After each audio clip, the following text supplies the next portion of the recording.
2023, let's open with a roll call. Sean Luma. Ted Bear. Jeff Fenster. Paul Franz. Yeah. Agenda item number 1 is an action item. Bring to the table. We can discuss next steps from our engineer and do. Okay, I see that now. Operator regarding septic work done as well.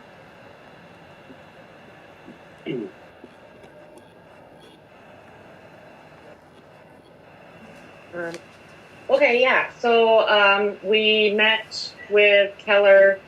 There was quite a few people. It was Ben and me and Keller, Dan, Sean, the owner of KG&T, 2 of his workers, Carl Costello. Basketball. Yes. But yeah, so the main focus was just on the integrity of the tank itself. And the riser, and all of it being traffic rated. And so where we left it was that I think as a district, our first thing that we need to do is have a structural engineer state that the tank is compromised. I did hear Terry, the owner, say, well, you know, the rebar isn't there for structural integrity. That scared me to death. So that is even more. He added to that, not their structural integrity, but for expansion. Yeah, concrete shrinking and expanding. But yeah, I mean, by nature, concrete is brittle. And the point of so they made the rebar. Yeah. And that was Terry from KG&T. Mm-hmm. Yes. Yeah. So that's the first order of business is, and then also getting on the schedule to, at the very least, have the riser redone and installed and have it be traffic rated.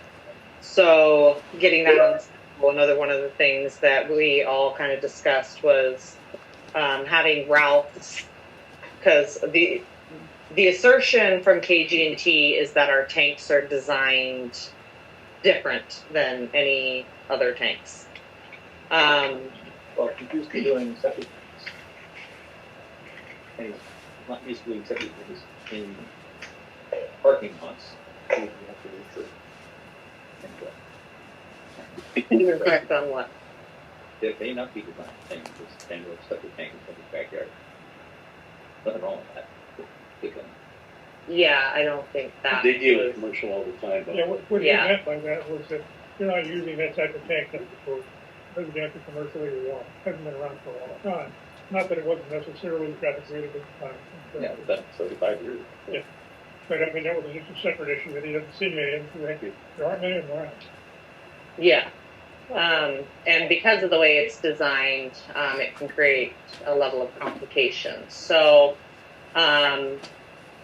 we, as a district, would just need to know what the design of the tank is and how to approach it in the future, get a game plan, and know actually what we have. So, yeah. I don't know. Do you guys have anything else to add? Other than maybe Ben, either Ben or one of their engineers has any comment. First of all, Ben, I've got to ask you: is that your rack from hunting this fall? You got everything hanging on? It looks like it from here. Yes, that's. Oh, are you talking about this? I do. Yes. My coat rack. Yeah, yeah. It's what's funny. You guys hunted this year, and that's a big rack you caught, and you're hanging everything on it. My racks are out of view in the office. I do have a moose hanging, but that's about it. But no, these are my construction helmets, so it doesn't run me over while I'm not on your guys' projects. I think so. Yeah, we did attend the meeting, and before. Apologies, I got my phone ringing. Before even attending the meeting, I mean, I think our take was, is this standard practice? And if so, let's have the contractor have a structural engineer sign off on that and stamp it. And I think that's what was discussed. They were supposed to look into that. It sounds like they do have an engineer. I find it hard to believe that wouldn't compromise the structural integrity of the tank, cutting through rebar in a spot with no knockout. Just, I'm not a structural engineer, but just engineering judgment in general definitely raises some red flags. So do we know how much rebar, if any, was actually cut through? It's visible. We don't know how much. There's no as-built on the tank to review. These are old. It sounds like this happened in a lot of different circumstances. I think from a bigger picture, my question was to kind of everyone involved, like, how did we get here too, right? Like, was this the contractor's idea? Was it the district's idea? Who approved of it? I mean, it certainly never came across our desk. I don't think it ever came through the district for approval. It was just kind of done. I understand there was a problem with pumping the tanks that triggered it. That seemed to make sense why they needed to get in and access that to pump the tanks. But at the same time, I mean, there were no other alternative solutions considered, such as replacing the lid or replacing the tank in the hole. I don't know. It just, I'm not sure how we got here, but here we are. And, you know, if a structural engineer is willing to stamp that, I would be surprised, but maybe I'm wrong. So what's the alternatives? Well, first of all, I mentioned this came up not just Ralph's the first one. We started with backyard residential where you don't have any traffic on there. When they figured out they cannot clean the inlet baffle, they said, well, our recommendation is to cut a hole in it because we can then clean everything because the tank was not designed properly to have So this practice initiated at residents. Right. So they initiated it was residents, and again, you're not having the weight of trucks driving over like you are at Ralph's Cafe. And so then when more we come up, then finally start getting commercial. Well, we'll do the same thing here. So again, there got a lot more weight going across some of these on the commercial as opposed to somebody's backyard where there's no weight. So how was that discussed and agreed upon, or what was It wasn't. They just simply said, "Well, this is how we handle the situation when we can't get the tank done." They just did it. How deep is the tank? The surface? Top surface? On that particular one, is that about 2-3 feet under? You remember, Bob? Or deep? Yeah, no, the top of the tank at Ralph's. Yeah, about 3 feet up from the surface. Yeah. That's fair. Right. Yeah, about 3. That's odd. But I'm not seeing those concrete rings backed up to support the that's just what gets me out right away. There's something missing. Yeah, so I think it's just kind of putting in front of a structural engineer, getting the proper documentation in place, and then I would like to place it in front of our insurance, ICRIMP. At that point, ICRIMP, as an insurance company, will try to find where, because they're not going to want to pay out initially, so then they go to the company and Sure, start so what's converting going on right now down there? Is it blocked off? Is it being driven across, or what's? It's used. It's being used. So we Why since this happened? yeah, we have the whole thing on top of the tank, and it's about 10 inches from kind of square, It's against the sidewall. just so they can get the hose. Over on the side. You may get an engineer to get that. And It's against yeah, the it's far sidewall. from the edge. Now, this is a specialty operation because it is a driveway. Yeah, the parking lot. And it's commercial. Yes, but we don't know what the equipment in the ground, because it appears to be the same. I mean, we don't know what is, or catching the excluent from other businesses, the difference from other businesses and homes. The cones. Well, it's larger. Generally, the business ones are like 2,000 gallon tanks, maybe 3,000 gallon tanks. Most of the ones they're baby or 1,500 like up on the water. So was this tank installed during the initial construction under JV? Welch covers the engineer? Yeah. Under their direction. So we have to assume that each professional engineer, they did a parking lot. It wasn't a change use. We shouldn't second guess theirs. we can second guess, hey, you cut a 10-inch hole. Which I witnessed. You I had don't not have done know that.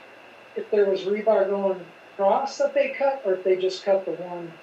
Rebar going both directions. Yeah, There both. was, yeah, so I didn't see the You rebar can see where it was cutting ground off. regardless. So we have, in my mind, we have three separate issues here. Whether or not the tank is appropriate and structurally sound. That's the biggest one. Because of the cut.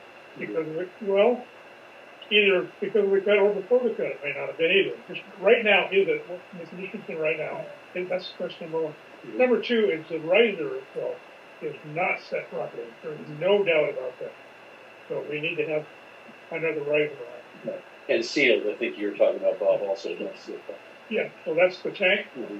Yes. That's the tank and the riser, and then the other question is whether or not it's traffic rated over the whole thing.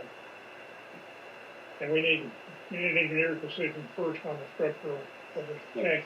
And not just where they can drive over to where it is now, but also the way it's fed in there. You know, it's the inlet and outlet is right into the tank. Well, that'd be in the original step one evaluation of the tank. Well, it could be, but I'm not sure they can find that. No, I'm just saying, you say first we have to find out the structurally sound tank. Yeah, absolutely. That's the Regardless of the whole. Yeah, that's- And that goes from. Those have to address the all those angle. other things go with that. Yeah. The tank is not perfectly There's sound. no reason to second guess structural, there's no reason to second guess the structural integrity of the existing tank before the hole is cut. It was installed by a professional engineer under their direction. It has not failed in 30 years. There's no reason to second guess it. Well, everything I think fails, there is now. but eventually everything fails. We'd like to stuff at the medium. I mean, the pyramids are even starting to choose. Sooner or later, the tank's not going to be any good. Especially what the lifespan of it actually is. The concrete that we saw looked to be in really good condition. I will say that. You know, there's no flaking, no,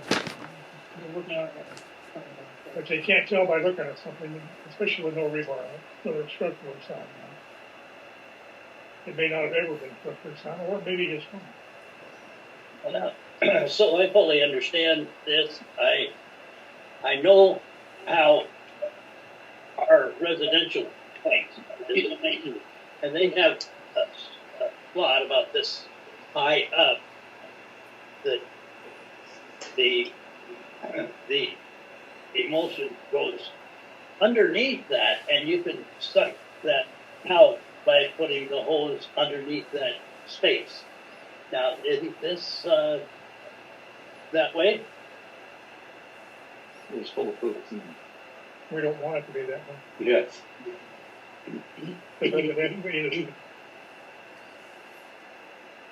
Well, and that's the other issue as well, which isn't strictly particular to this thing, which I don't want to go into it. The problems and problems. But that was the initial problem. They